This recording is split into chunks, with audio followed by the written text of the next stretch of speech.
All right. Good morning, everybody. Welcome again to our newest episode of From Couch to College. I am your host, Katie Mosier, Career Pathway Advisor here at WNCC, and thank you for joining us. Last week, we talked about transferring. I hope you all had a chance to go to the transfer fair we had out here in the Welcome Center. It sounds like I didn't get to make it.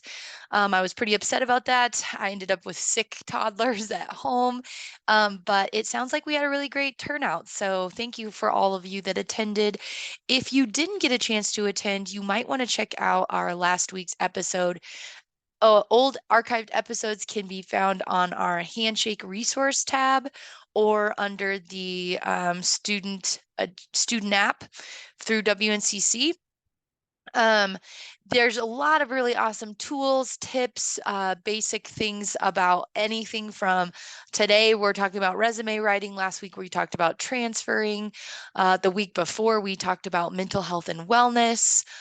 We've talked about a variety of different things as far as career preparation is concerned. So if you're interested and you want to check those out, those are Handshake and the app are the two main places where you can find us. So on that note, let's get started with Resume Writing 101. I first want to go ahead and give credit to a friend and a colleague, John Suarez. He is a working professional resume writer. He actually just got a job at a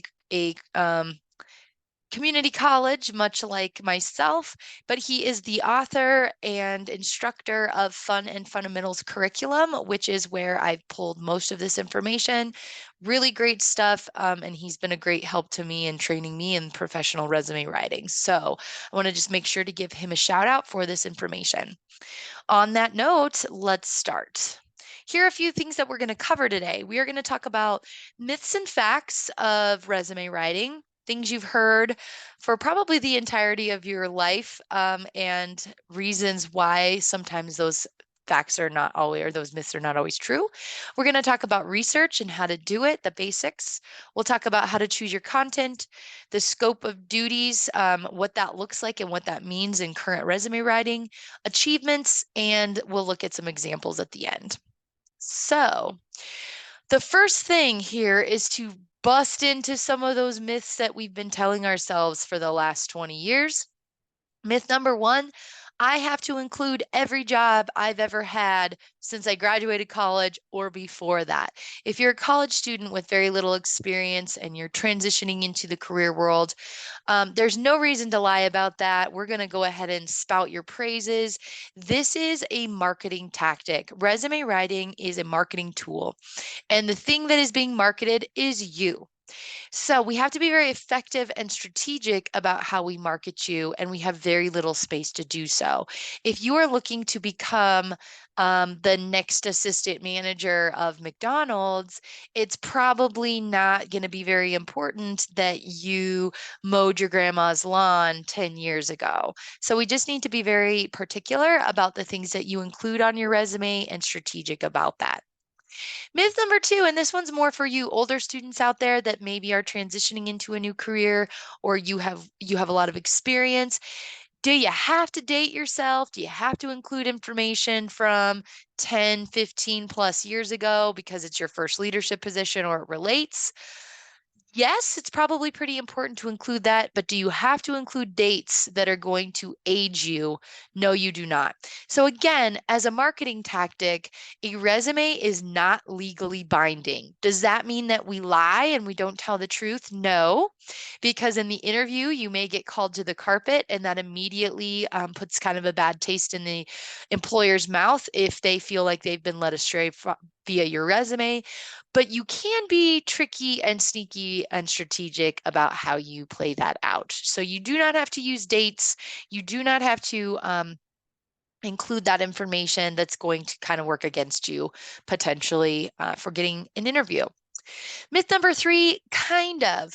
We have to keep the resume to one page. Yes and no, depending. So my rule of thumb is if you have 10 to 15 years worth of experience, related experience related to the field that you're attempting to apply for, then yeah, Two pages is probably warranted.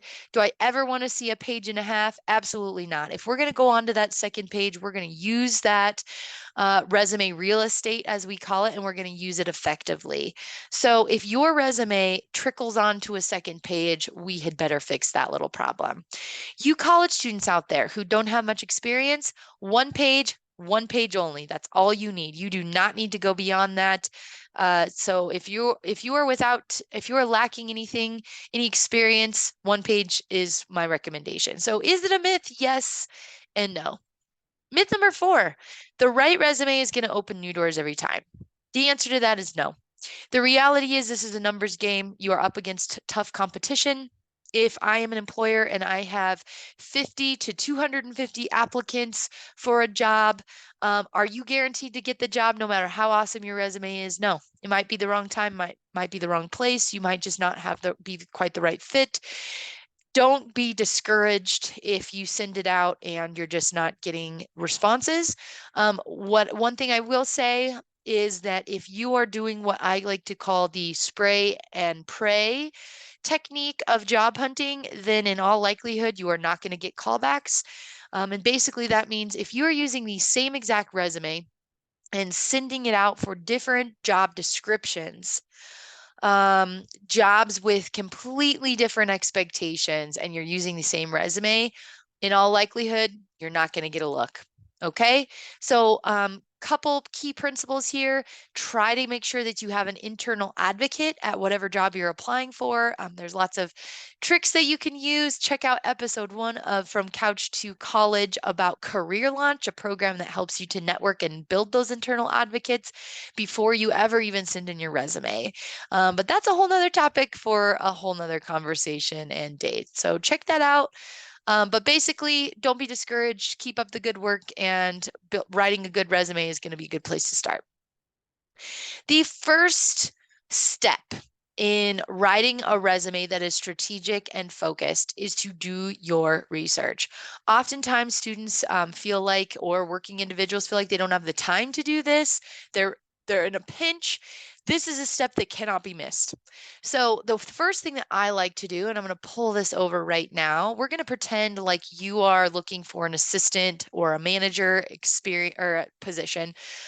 The first thing that I like to do, if you do not have a job specifically in mind that you are looking for or are planning on applying to, the best rule of thumb is to use LinkedIn or some other kind of job hunting website. LinkedIn's my favorite because it just has endless 3,980 results for business management. Can't go wrong there.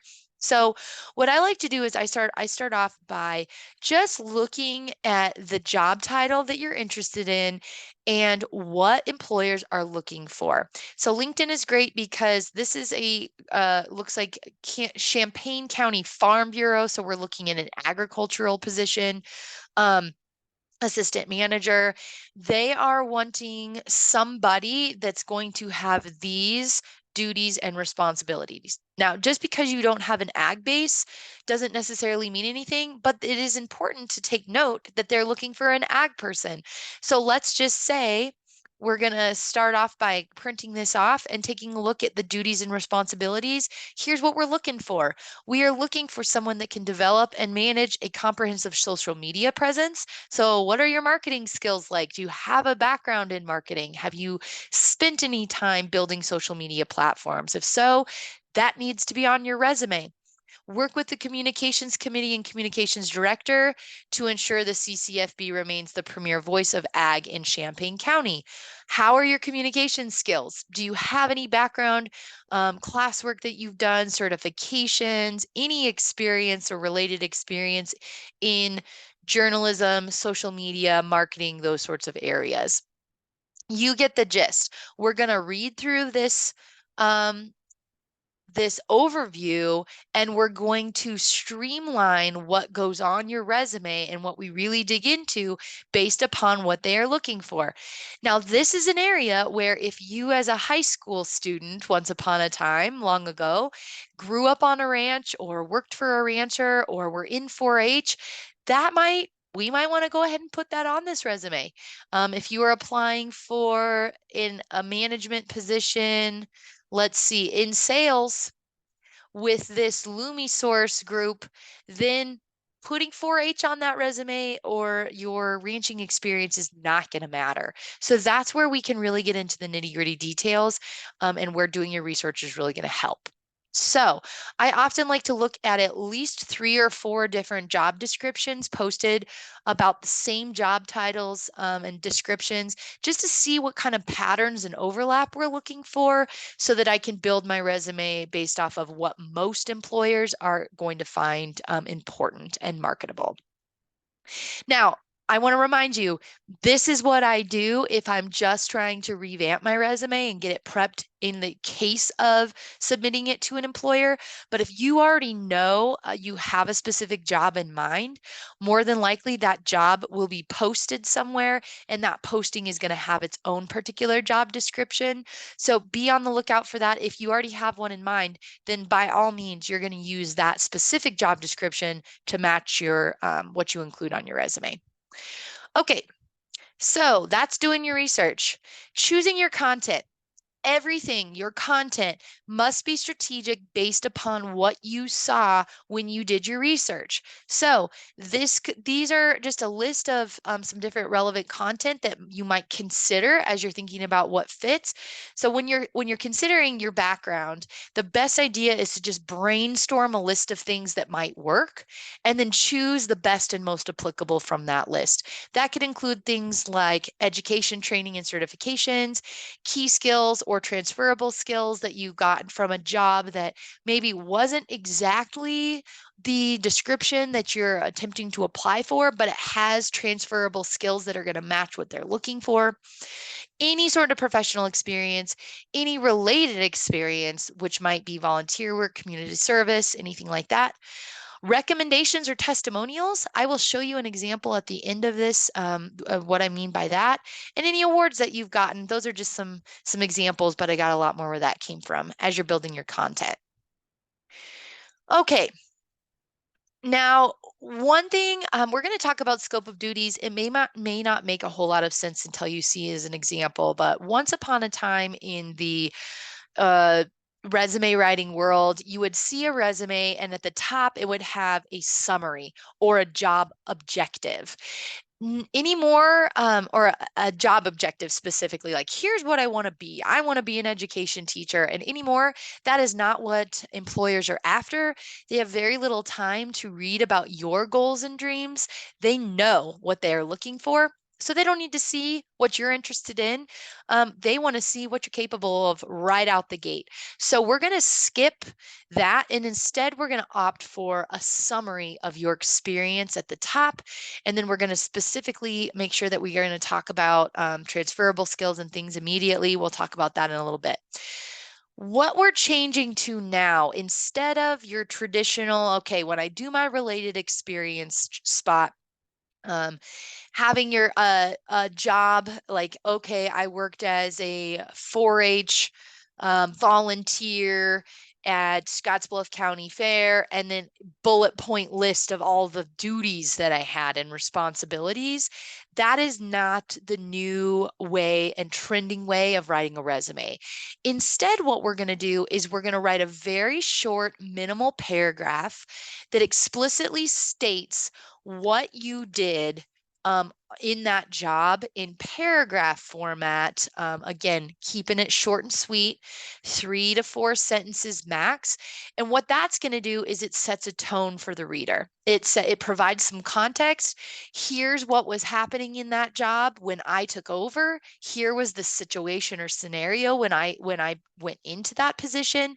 Here were the working conditions that I came into. Here is a short summary, specific summary of what I did in that position, and it's going to prep them for the accomplishments that are actually your bullet points that are going to come later on. So we're getting away from that bullet point list of duties and instead creating what's called a scope of duties, and then saving those bullet points for the things that you specifically accomplished on the job to just show you off a little bit more. Here is an example of what a scope of duties is going to look like. Took over a 12-person customer service team that had been through 3 managers in 2 years. There's that context. There's the working conditions that they walked into, probably kind of an ugly situation.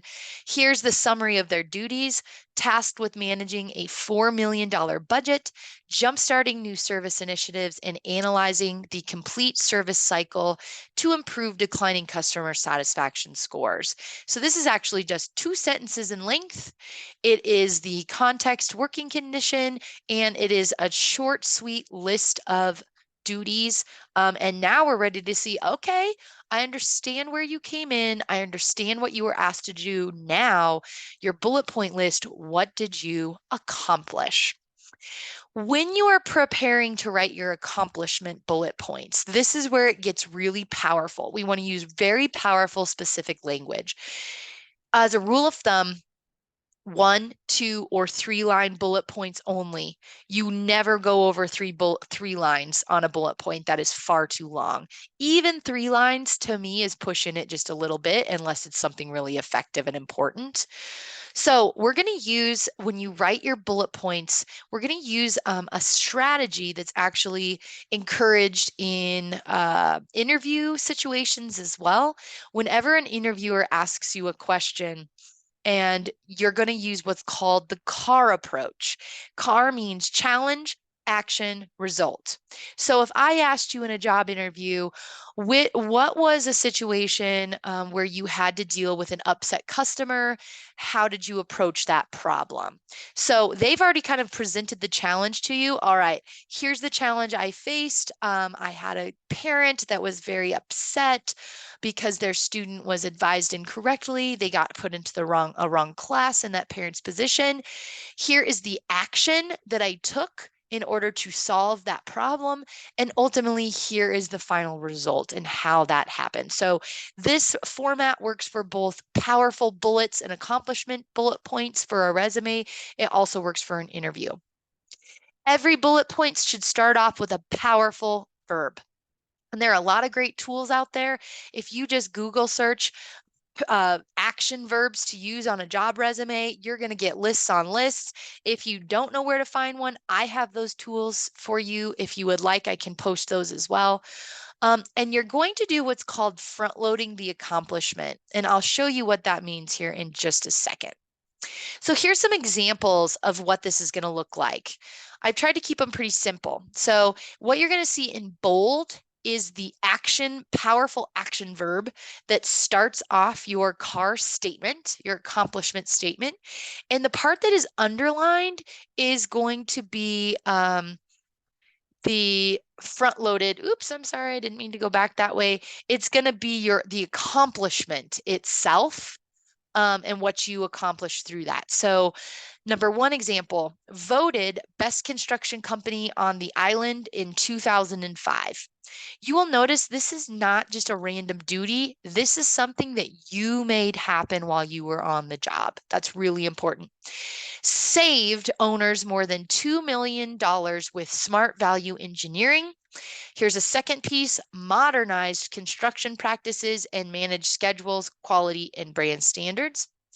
And example number 3, improved agent availability from 99.07% to 99.95% by year end, exceeding projected business targets. So this is just to toot their own horn a little bit. Here's your power verb, here's your achievement, and this is a little horn toot at the end. You're also going to see a lot of these include numbers. There's a reason employers love to see data. They love to see that what you have done can be there's a quantity to that. So there's a lot of research that goes into that. But that's a pretty high level and complex skill, just throwing that nugget in there. Okay, let's look at some examples of what this actually looks like on a job resume.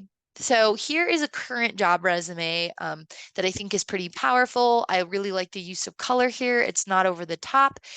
It does feel like a lot of writing in a lot of ways. You'll see some pretty minimalistic resumes out there, but as long as what's there is important and relevant to the position, I think you're going to be okay.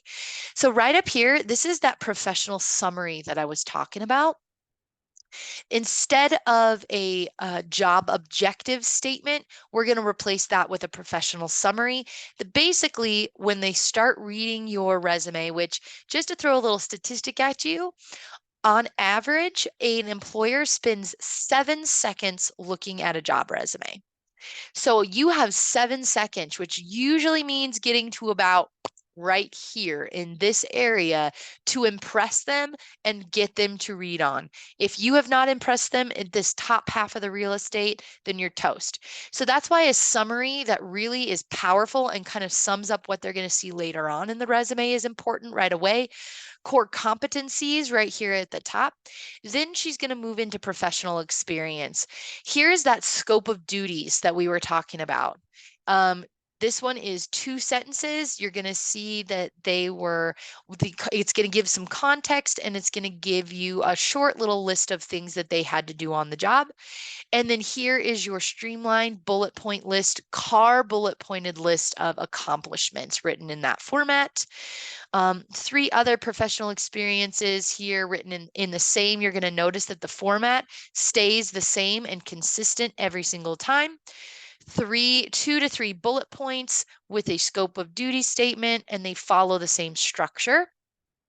And then squeaked down here at the bottom is that person's education. Important, yes, but this person has a lot of experience, so it doesn't need to be at the top of the list.